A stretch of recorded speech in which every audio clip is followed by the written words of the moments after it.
कमर सीधी करके बैठे, दोनों हाथ गोदी में, आंखें बंद, शांत चित। बिना बोले इशारे से हम बात करेंगे। शांत चित होकर बैठे, एक साथ एक स्वर में गायत्री महामंत्र का स्वस्वर उच्चारण करेंगे। परम कृपालु परमात्मा से प्रार्थना करें, हे प्रभु, आपका वह दिव्य परम तेज हम सभी के भीतर में प्रकाशित हो रहा है। हम सबको सन्मार्ग की ओर चलने की शक्ति और प्रेरणा प्राप्त हो रही है। हम अंतःकरण में से शुद्ध, निर्मल और पवित्र बन रहे हैं। जन्मों जन्मांतर के पापों से हमें मुक्ति मिल रही है। हृदय से, भाव से हम वह परम तेजोमय पुंज स्वरूप परमात्मा को ध्यान के माध्यम से अपने भीतर में ले जाने का प्रयत्न करें। एक साथ एक स्वर में गायत्री महामंत्र का उच्चारण करें। ओम भूर्भुवः स्वः तत्सवितुर्वरेण्यं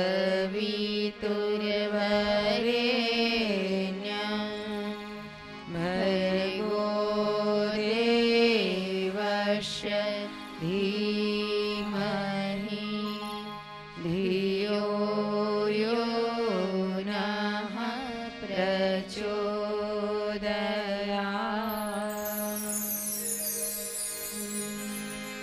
यत्सत्येन जगत् सत्यं, यत् प्रकाशेन भाति तत्, यदानन्देन नन्दन्ति तस्मै श्री गुरुवे नमः। मातरं भगवती देवी श्रीरामस्य जगद्गुरो चरणारविन्दे वन्दे श्रद्धा प्रज्ञास्वरूपयो।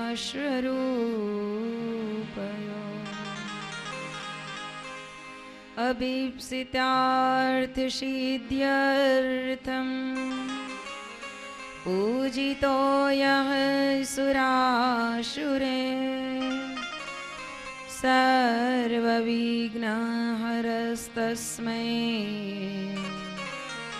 गणाधिपतये नमः। सरस्वत्यै नमो नित्यं, भद्रकाल्यै नमो नमः। वेद वेदांत वेदांग विद्यास्थानेभ्य एव च। व्यासाय विष्णुरूपाय व्यासरूपाय विष्णवे नमो वै ब्रह्मनिधये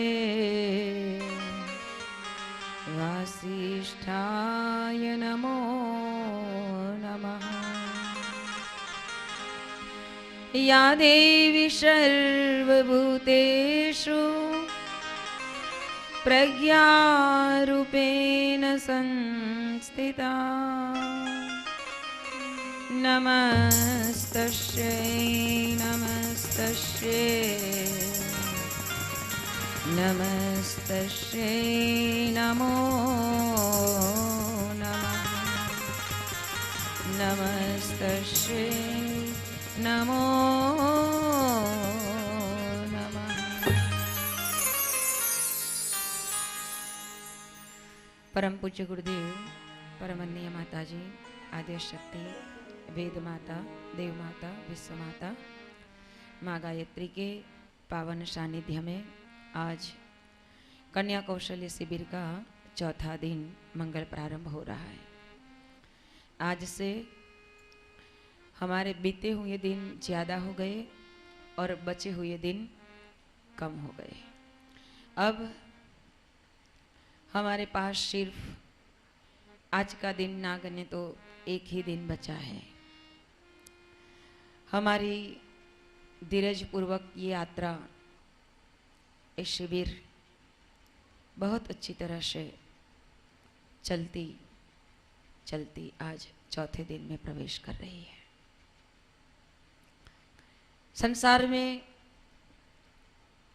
अगर मानव को सही ढंग से जीना सिखाना है तो उसके लिए मोटिवेशन के प्रोग्राम या फिर ऐसे शिविरों का प्रोग्राम बनता जाता है।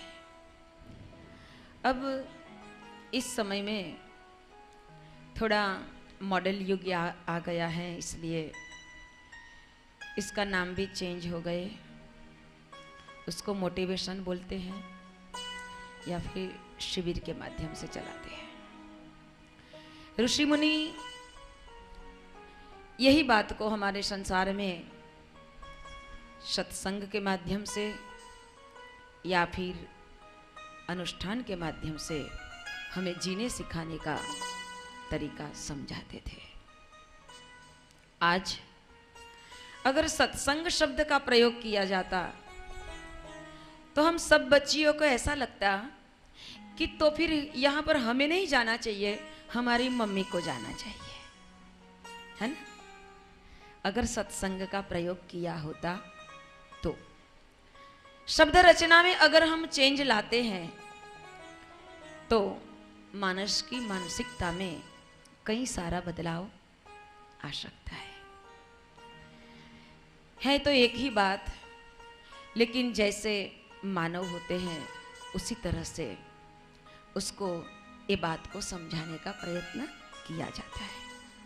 आज हमने ये 3 दिन बिता चुके, उसमें हमने सत्संग ही तो किया है ना।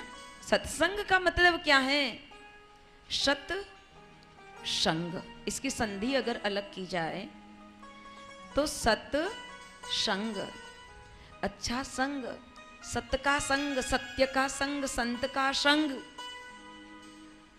जो शुभ है उसका संग। हमने यही तो किया ना।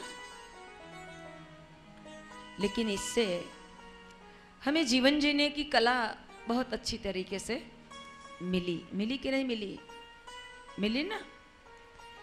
ऐसे सत्संग की शिविरें, ऐसे परिष्कृत जीवन की शिविरें हमारे परम पूज्य गुरुदेव शांति कुंज हरिद्वार में लगाने की परंपरा बताते गए हैं। आज भी योग तीर्थ शांति कुंज हरिद्वार में 9 दिन की मानव परिष्कृत की शिविर चल रही है, संजीवनी विद्या की शिविर चल रही है। 9 दिन के लिए आपको भी हम निमंत्रण करते हैं कि अगर जो कल यहाँ पर 9 बेटियों को लेकर हमारे मनु भाई आए थे और बताया कि ये 9 बेटियां तो अपनी छुट्टियों के दिनों में घूमने के लिए निकली थी, लेकिन उन्होंने जब ऐसा सत्संग मिल गया, उनको ऐसा सत्संग मिल गया तो उन्होंने अपने जो विचार थे उसको चेंज कर डाले, और जो घूमने फिरने की मनोरंजन की जो उनकी अवस्था थी, उनका जो समय था, वो उन्होंने किस में लगा दिया? अनुष्ठान में लगा दिया, मर्यादाओं में लगा दिया। तो उनको जो लाभ मिला, जो फायदा मिला, क्या वो कम है? क्या वो कम है? हैं? नहीं है ना। तो आपको बेटा मैं ये कहती हूँ कि अगर छुट्टी होती है आपको, तो अब तो छुट्टियों में क्या करते हैं माता पिता? अगर घर में ही बैठे रहेंगे तो हमारा सर फोड़ देंगे, इसलिए माँ बाप क्या करते हैं, उसको जो छुट्टियों में, जो छुट्टियों के पीरियड में चलता है ना जो क्लास, उस क्लास में उसको भर्ती करा देते हैं। 2-4 घंटे तो घर से छूटे, कुछ सीखे तो सही, कुछ सीखे तो सही। इसके बहाने आपको क्लास ही चलती रहती है। लेकिन आज मैं आपको ये कहती हूँ कि अगर आपको इस शिविर में से कुछ अच्छा लगा है तो आपको जो भी आंटी या फिर जो इसके जिस किसी से माध्यम से आप यहाँ आए हैं उसको पकड़ना, बोलना कि अब ये शिविर में ले गए हो, अब हमें शांति कुंज की शिविर में भी अगले साल ले जाना है। 9 दिन के लिए हम वहां शिविर में जाएंगे और वहां पर संजीवनी विद्या की जो शिविर 9 दिन की चलती है, जैसे छुट्टियां हो उससे पहले अपना रिजर्वेशन करा लेना और जल्दी पहुंच जाना, क्योंकि हर जब छुट्टी ज़्यादा हो जाती है ना, तब वहाँ पर भी 5 दिन की शिविर लग जाती हैं, क्योंकि बहुत रस हो रहा है, बहुत रस हो रहा है। बहुत सारे लोग, दुनिया भर के लोग वहाँ पर आने लगे हैं। अब शांति कुंज परम पूज्य गुरुदेव ने जो बनाया था इतना नहीं रहा है। प्रज्ञा अवतार अब मत्स्य अवतार की तरह इतना बढ़ रहा है, इतना बढ़ रहा है, इतना बढ़ रहा है कि शांति कुंज एक थोड़ा सा परिसर नहीं, लेकिन बहुत बड़ा हमारे महाकाल का गौशाला बन चुका है। उसमें प्रांत प्रांत से, क्षेत्र क्षेत्र से लोग आ रहे हैं और आप नवयुग की हमारी बागडोर हाथ में पकड़ने वाले हैं, इसलिए आपको पहला स्थान दिया जाएगा। आप उस शिविर में जरूर जाना। अगर वहां का संग मिल जाएगा, उस सत्संग से हमारे भीतर में बहुत सारा बदलाव आएगा। और कौन कौन सा बदलाव आता है, हमें क्या मिलता है, गुरुदेव हमें क्या देना चाहते हैं, हमें क्या मांगना चाहिए, इस बात को आइए हम इस प्रज्ञा गीत के माध्यम से देखते हैं। इसका एक एक शब्द बहुत गहराई से समझना और सोचना। श्रद्धा की सर पुस्तिका है तो इसका 10 नंबर का पेज निकालना, इसके साथ हम जुड़ते हैं। गुरुदेव मेरे दाता, मुझको ऐसा वर दो। गुरुदेव मेरे दाता, मुझको ऐसा वर दो। सेवा सुमिरन सत्संग झोली में मेरे भर दो। सेवा सुमिरन सत्संग झोली में मेरे भर दो। गुरुदेव मेरे दाता, मुझको ऐसा वर दो।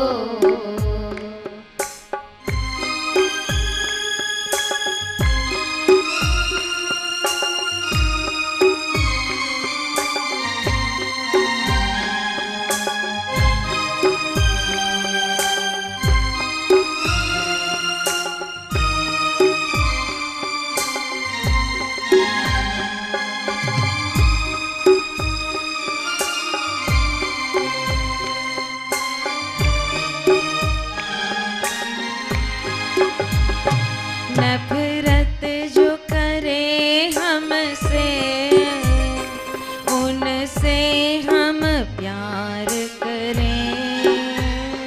नफरत जो करे हमसे, हम उनसे प्यार करें। करता है हमारा बुरा, उनका सत्कार करें। करता है हमारा बुरा, उनका सत्कार करें। नफरत को मिटा करके तुम प्यार का रंग भर दो। नफरत को मिटा करके तुम प्यार का रंग भर दो।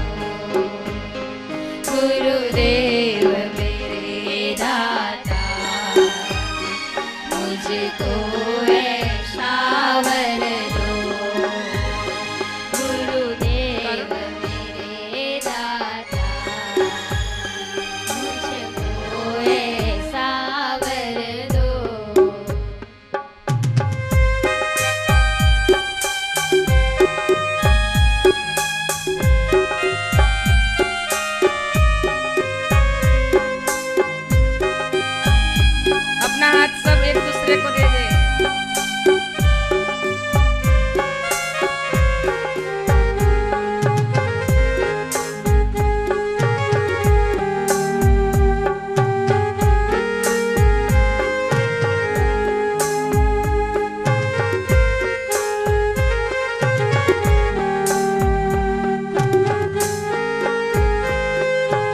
शबरी की तरह सेवा और ध्यान हो मेरा सा।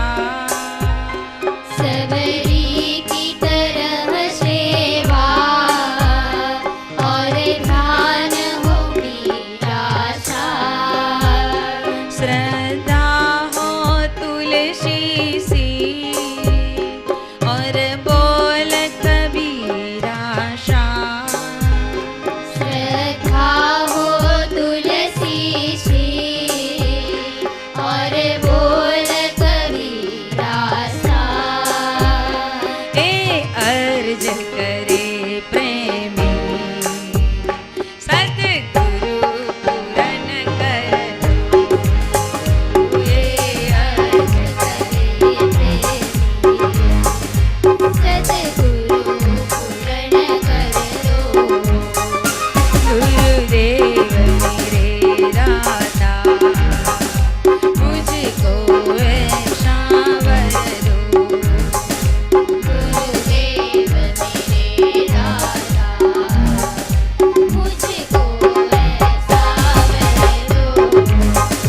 सेवा सुमिरन सत्संग झोली में मेरे भर दो। सेवा सुमिरन सत्संग झोली में मेरे भर दो। गुरुदेव मेरे दाता मुझको ऐसा वर दो। गुरुदेव मेरे दाता जय हो। मुझको ऐसा वर दो। सेवा सुमिरन सत्संग झोली में मेरे भर दो। सेवा सुमिरन सत्संग झोली में मेरे भर दो। झोली में मेरे भर दो। झोली में मेरे भर दो। मुझको ऐसा वर दो। मुझको ऐसा वर दो। बोले परम पूज्य गुरुदेव की। परम पूज्य गुरुदेव की। युगाधिपति महाकाल की। परम पूज्य गुरुदेव परम वंदनीय माता जी, आद्य शक्ति वेद माता, देव माता, विश्व माता माँ गायत्री के पावन चरण कमल में कोटि कोटि दंडवत प्रणाम करते हुए आज हम कन्या कौशल्य शिविर के चौथे दिन में प्रवेश कर रहे हैं।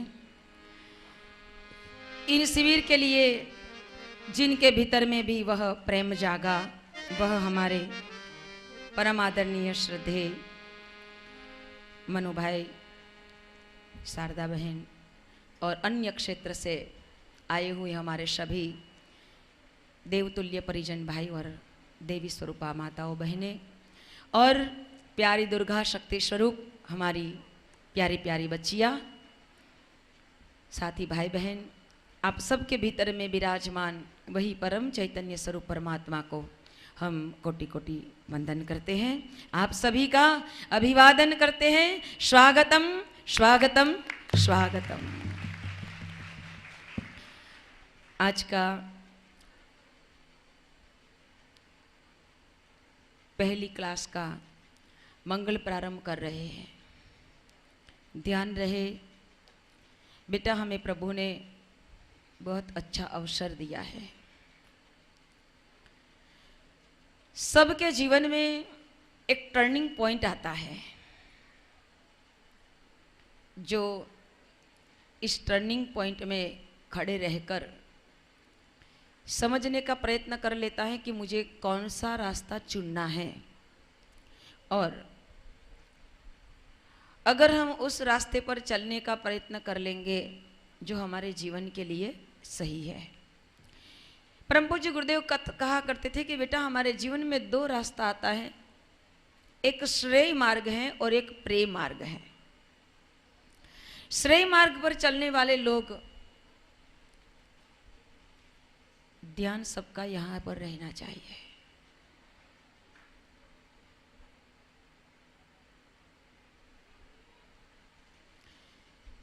श्रेय मार्ग पर चलने वाला लोग जीवन में शायद कितने कष्ट और कठिनाई सहते हैं, चाहे वो कष्ट वाला, कठिनाई वाला, संघर्ष वाला रास्ता क्यों ना हो, लेकिन इतना याद रखना कि श्रेय मार्ग पर चलते हैं तो ये सब बाधाएं उनको भी हम उखाड़ के फेंक देंगे, लेकिन ये रास्ता नहीं छोड़ेंगे। प्रेम मार्ग वाला रास्ता वही है कि हमें बस मनोरंजन, आनंद, प्रमोद, हमारा ही स्वार्थ, वो है प्रेम मार्ग। लेकिन उसमें हम थोड़ा ही आगे जाएंगे, बाद में हमें अपने लिए कुछ नहीं रहेगा, कुछ नहीं मिलेगा। श्रेय मार्ग वाले रास्ते पर जो चल चुके हैं वही हमारे श्रेष्ठ महापुरुष थे। पीछे बहनों को, बच्चियों को नहीं सुनना है क्या? आपस में बातें क्यों कर रही हो? आप अपना तो खराब करते हो, दूसरों का भी खराब करते हो। एक ही बात आपको बार बार क्यों कहनी पड़ती है? हंसी मजाक जिस समय में होता है उस समय में होता है, फिर यहां पर बैठते तो सीरियसली बैठो।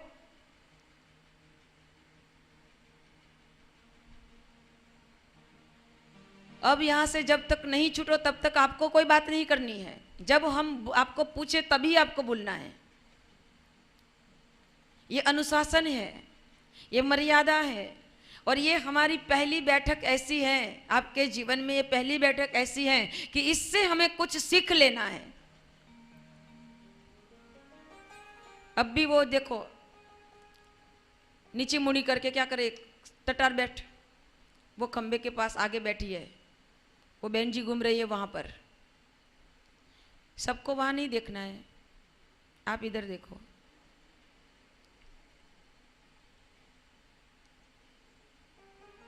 इतने बड़े होकर, इतने समझदार होकर भी अगर आप सेंस को नहीं समझते हो,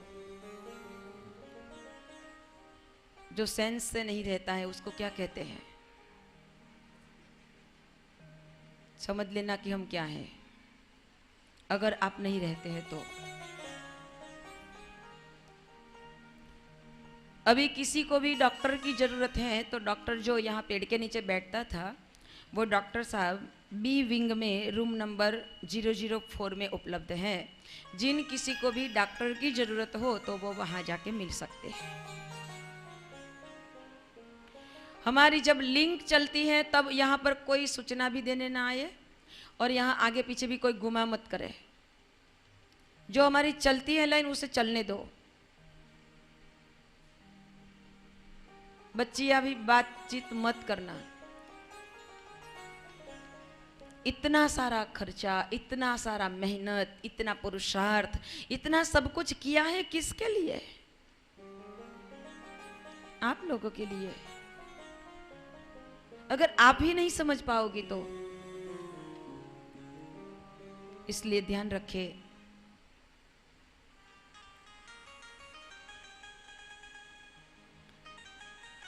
परम पूज्य गुरुदेव आज आपको कुछ देना चाहते हैं,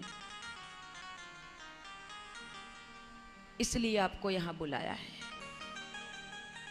और जब समर्थ सदगुरु अगर आपको बुलाते हैं और अपनी गोदी में बिठाते हैं ना, तो उसका लाभ कोई अद्भुत होता है। बहन जी बैठ जाइए, आप बच्चियों को मत डिस्टर्ब कीजिए, आप बैठ जाइए।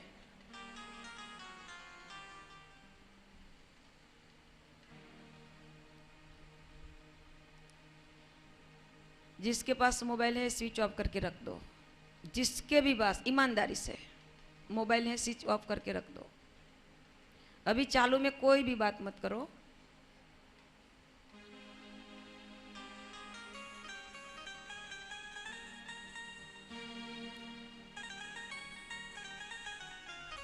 इसके लिए हमने ये प्रयास किया है, तो इस प्रयास को हम सफल बनाएं। आइए, हमने गायत्री हवन विधि वाली पुस्तिका में से कुछ हिस्से सीखने का प्रयत्न किया था। आइए हम उसमें आगे बढ़ते हैं। गायत्री पूरा हवन यज्ञ अगर हम नहीं कर पाते हैं तो कोई बात नहीं, लेकिन इस पुस्तिका को घर जाके बहुत अच्छी तरह से व्यवस्थित पढ़ना, शांति से पढ़ना बेटा। अगर आपको ऐसा लगेगा कि इसमें कुछ समझ में नहीं आता है तो दूसरी बार पढ़ना। जब एक गांव में एक प्राथमिक टीचर थी, उसकी प्रमोशन हो गई और वो प्रिंसिपल बन गई। जो पुराने प्रिंसिपल थे वो उसी ही गांव में रहते थे। एक बार वो प्रिंसिपल तो बन गई, लेकिन कई बात ऐसी होती है कि जो उनको मालूम नहीं पड़ती है। सरकारी कागजात इतने आते रहते थे। एक बार इतने सारे कागज आए, वो घबरा गई कि अब उसको क्या करना है, कैसे करना है, उसको मालूम नहीं हुआ। उनकी जो सूचनाएं दी गई थी उसने पढ़ा, लेकिन कुछ समझ में नहीं आया। उसने सोचा कि ये समझ में नहीं आता है, क्यों ना मैं वो पुराने वाले प्रिंसिपल के पास जाऊं और ये सब क्लियर कर दूं। फॉर्म वार्म जो भरना है वो भर देंगे। वो सब कागजात लेकर वो प्रिंसिपल के घर गई। प्रिंसिपल साहब को बोला कि आप मुझे हेल्प कीजिए, ये सब जो कागज हैं, ये फॉर्म है, सब भरना है, मुझे नहीं आता है, सब इतना करो, मेरा इतना काम कर दो ना, मुझे इतनी हेल्प कर दो ना, ये फॉर्म जरा भर दो ना, मुझे कुछ समझ में नहीं आता है। ये देखो इसमें क्या क्या लिखा है। वो जो पुराने वाले प्रिंसिपल थे उसने देखा कि ये नए प्रिंसिपल की पद पर बैठी तो है, लेकिन आगे का काम तो उसको ही संभालना है। आज वो मेरे पास आ गई, मैं उसका फॉर्म भर दूंगा, मैं ये कर दूंगा, तो वो बार बार से यहाँ आने लगेगी और वो कुछ सीख नहीं पाएगी। इसलिए प्रिंसिपल साहब बहुत बुजुर्ग थे, बहुत विचारशील थे, बहुत विवेकशील थे, बहुत समझदार थे।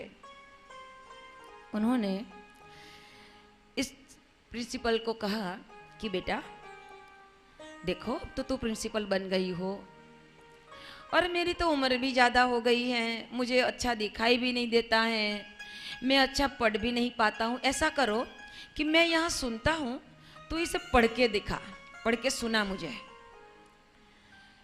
अच्छा कोई बात नहीं। वो जो नई प्रिंसिपल बनी थी वो पढ़ने लगी और साफ सुनते रहे। एक बार पढ़ लिया, फिर वो पुराने प्रिंसिपल थे, वो कहने लगे, अरे बेटा मेरी कुछ बातें छूट गई हैं, नहीं सुन पाया हूं, जरा दूसरी बार पढ़ ले। दूसरी बार पढ़ाया, तीसरी बार पढ़ाया, कोई ना कोई बहाना निकालते थे और चौथी बार पढ़ाया।